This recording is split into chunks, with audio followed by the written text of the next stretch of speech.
কুড়িগ্রামের রাজারহাট উপজেলার চান্দামারি মণ্ডলপাড়া গ্রামে ঢুকতেই দূর থেকে চোখে পড়ে ৩ গম্বুজের একটি প্রাচীন স্থাপনা। মুঘল আমলে নির্মিত এই মসজিদের বয়স প্রায় 450 বছর, দাবি স্থানীয়দের। এখানে স্থানীয়রা ছাড়াও নিয়মিত নামাজ পড়তে মুসল্লিরা আসেন দূর দূরান্ত থেকে।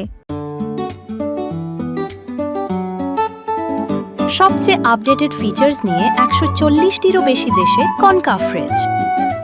বলতে পারে নাই এই মসজিদের কথা, কেউ বলতে পারেনি। এটা আপনি বিবি শ্যামপল্লী মসজিদ, এটা বহু দূর থেকে এসে, ঢাকা থেকে এসে বা অনেক অনেক জায়গা থেকে এসে ফটো করে নিয়ে যায়। 400-500 বছর আগে হয়েছে, মোগল সম্রাটের আগে এটা ওইটাকে।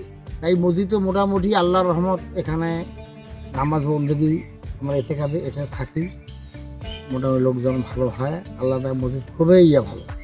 রাজারহাট উপজেলা সদর থেকে প্রায় 3 কিলোমিটার দক্ষিণ পশ্চিমে অবস্থিত মসজিদটি 51% জমির ওপর গড়ে উঠেছে। আয়তনের দৈর্ঘ্য প্রায় 45 ফুট, প্রস্থ 22 ফুট, চারদিক বাউন্ডারি দেয়াল ঘেরা, উচ্চতা প্রায় 60 ফুট। 3 গম্বুজ ও 3 মেহরাব বিশিষ্ট এই মসজিদ নির্মিত হয়েছে ইট, চুন ও সুরকির মিশ্রণে। দীর্ঘ সময়ের ব্যবধানে মসজিদটি জৌলুস কিছুটা হারালেও মূল কাঠামো এখনও অটুট। স্থানীয়দের দাবি, এটি সংস্কার করা হলে উত্তরাঞ্চলের ঐতিহ্যবাহী এই স্থানটি পর্যটকদের কাছে গুরুত্বপূর্ণ হয়ে উঠতে পারে।